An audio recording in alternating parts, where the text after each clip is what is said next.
क्या कोई सिर्फ इसलिए दोषी हो सकता है क्योंकि वो सवर्ण कैटेगरी का है? क्या जनरल कैटेगरी में पैदा होना अब अपराध हो गया है और जनरल कैटेगरी के बच्चों को बोलने का अधिकार नहीं है, उन्हें अपनी आवाज उठाने का अधिकार नहीं है? क्या कोई सिर्फ इसलिए शोषित है क्योंकि वो SC ST या फिर OBC में पैदा हुआ है और अगर उसके साथ कुछ भेदभाव होता है तो उसका जिम्मेदार सिर्फ सवर्ण है? दरअसल ये सभी सवाल UGC की नई गाइडलाइन को लेकर है, जिसमें विश्वविद्यालयों और कॉलेजों में जातीय भेदभाव को खत्म करने के लिए नियम बनाए गए। इनमें SC ST और OBC को शामिल किया गया है और इन नियमों के तहत एक वर्ग को सीधे कटघरे में खड़ा कर दिया गया और ये बता दिया गया कि अगर किसी के साथ भेदभाव होता है तो उसके जिम्मेदार सिर्फ इसी वर्ग के लोग होंगे और वो वर्ग है सवर्ण, जिसे लोग जनरल कैटेगरी कहते हैं।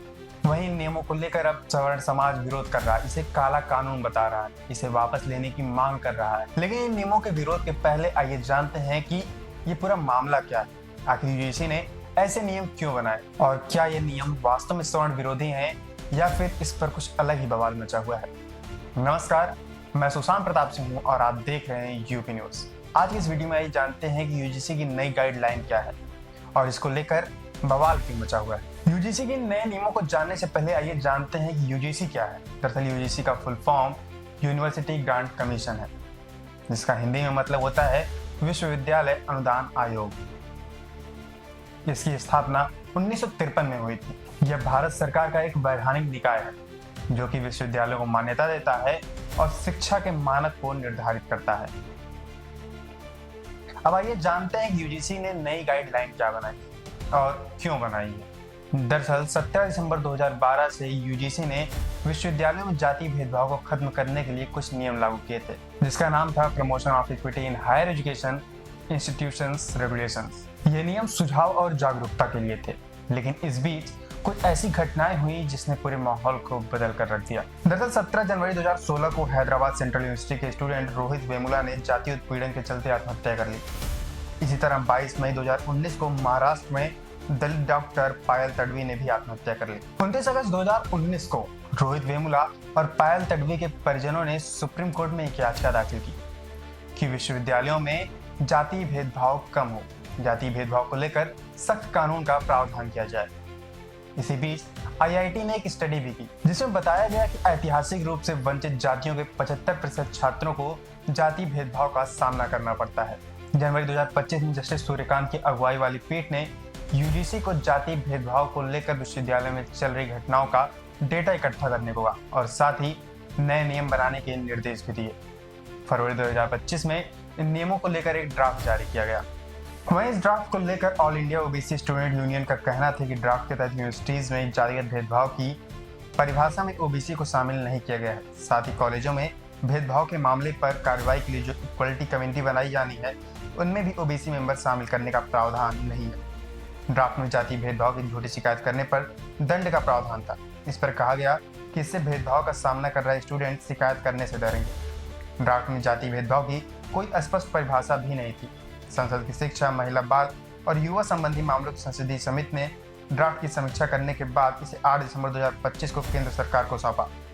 कांग्रेस के राज्यसभा सांसद दिग्विजय सिंह इस समिति के चेयरमैन थे। समिति ने UGC को अपनी सिफारिशें दी और कहा गया कि इक्विटी कमेटी में OBC को भी शामिल किया जाए, जिसके बाद UGC ने ड्राफ्ट में कई बड़े बदलाव किए और 13 जनवरी 2026 को इस ड्राफ्ट को नियम बना दिया और 15 जनवरी से ये नियम UGC से मान्यता प्राप्त सभी विश्वविद्यालय कॉलेजों में लागू कर दिए गए। आपको बता दें, जब ये ड्राफ्ट नियम बने तो इनमें 3 बड़े बदलाव। पहला बदलाव जातीय भेदभाव की स्पष्ट परिभाषा दी गई, जिसमें कहा गया है कि जाति, धर्म, नस्ल, लिंग, पैदाइश के स्थान, विकलांगता के आधार पर कोई भी अनुचित या पक्षपाती व्यवहार जो पढ़ाई में बराबरी में बाधा बने, यह मानव गरिमा के खिलाफ उसे जातिगत भेदभाव माना जाएगा, जबकि ड्राफ्ट में जातीय भेदभाव की स्पष्ट परिभाषा नहीं थी। वहीं इस ड्राफ्ट में दूसरा बदलाव यह था कि इसमें OBC को भी शामिल किया गया। पहले ड्राफ्ट में OBC इसमें शामिल नहीं था। वहीं बात करें तीसरे बदलाव की, तो जो पहले झूठी शिकायत करने पर सजा का प्रावधान था, उसे हटा दिया गया। इसके पीछे वजह दी गई कि सजा के डर से बहुत से शोषित शिकायत नहीं करेंगे और इस नियम के बदलाव को लेकर सवर्णों में डर है कि उनके खिलाफ झूठी शिकायतें होंगी और झूठी शिकायत करने वालों पर कोई कार्रवाई नहीं होगी। वहीं अब आइए आपको बताते हैं कि अगर जातीय भेदभाव के तहत कोई शिकायत आती है तो उस पर कार्रवाई कैसे होगी। दरअसल इन नए नियमों में जातीय भेदभाव की शिकायत पर कार्रवाई के कुछ प्रावधान है। कॉलेजों में इक्वल अपॉर्चुनिटी सेंटर EOC बनेंगे। ये कॉलेज कैंपस में पिछड़े और वंचित लोगों को शैक्षिक, वित्तीय और दूसरे मामलों में सलाह देंगे और उनके साथ भेदभाव से जुड़ी शिकायतों का समाधान करेंगे। यूसी के तहत हर कॉलेज को एक इक्वल कमेटी यानी समता समिति बनानी होगी। इसके अध्यक्ष कॉलेज के प्रमुख होंगे। इस कमेटी में SC, ST, OBC, विकलांग महिलाएं शामिल होंगी। वहीं इस समिति में जनरल कैटेगरी के प्रतिनिधित्व की बात करें तो इनमें जनरल कैटेगरी को शामिल नहीं किया गया है। ऐसे में जनरल कैटेगरी को यह भी डर है कि इसमें एक तरफा फैसले होंगे, क्योंकि कमेटी में उनकी प्रतिनिधित्व नहीं है तो उनकी बात कौन सुनेगा। आपको बता दें कि इन समिति में शामिल सदस्यों का कार्यकाल 2 साल का होगा, जबकि विशेष आमंत्रित सदस्यों का कार्यकाल 1 साल का होगा।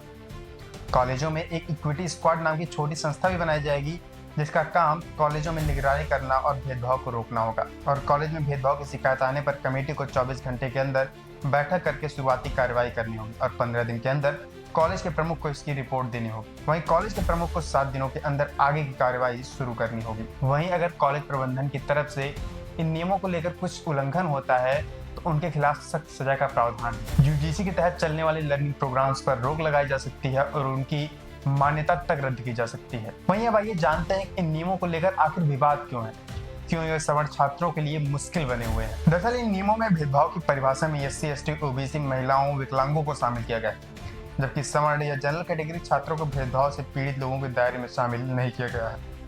इससे सवर्ण छात्र स्वाभाविक अपराधी की तरह देखे जाएंगे। यूजीसी के नए नियमों के मुताबिक वे भेदभाव के आरोपी तो हो सकते हैं लेकिन पीड़ित नहीं हो सकते।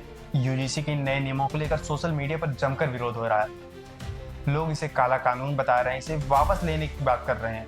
लोगों का कहना है कि इसमें पीड़ित और आरोपी दोनों की जात पहले से ही तय कर दी गई है।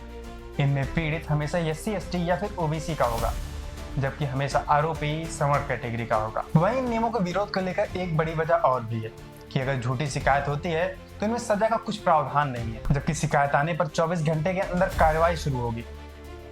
ऐसे में सवर्ण छात्रों को यह डर है कि अगर उनके खिलाफ झूठी शिकायत होती है तो वो अपनी आवाज कहां उठाएंगे, क्योंकि जो इक्विटी कमेटी बनी है उसमें भी उनका कोई प्रतिनिधित्व नहीं है और कॉलेज प्रशासन के ऊपर यह दबाव रहेगा कि उन्हें कार्रवाई करनी होगी, क्योंकि अगर वे कार्रवाई नहीं करते हैं तो उनके लर्निंग प्रोग्राम्स या फिर मान्यता तक पर सवाल खड़े हो जाएंगे। ऐसे में वे भी दबाव में रहेंगे और इस दबाव के चलते हुए मेरिट के आधार पर फैसला नहीं ले पाएंगे, जिसके चलते ये नियम सवर्ण छात्रों के लिए एक बड़ी मुश्किल बन जाएंगे। तो ये थी इन नियमों की पूरी कहानी, कहाँ से इनका शुरुआत हुआ और क्यों ये बदलाव किए गए और कैसे ये सवर्ण छात्रों के लिए मुश्किल बन रहे हैं। आप इन नियमों को लेकर क्या कहेंगे, हमें कमेंट करके जरूर बताइए और इस तमाम छोटी बड़ी खबरों के लिए देखते रहिए यूपी न्यूज़।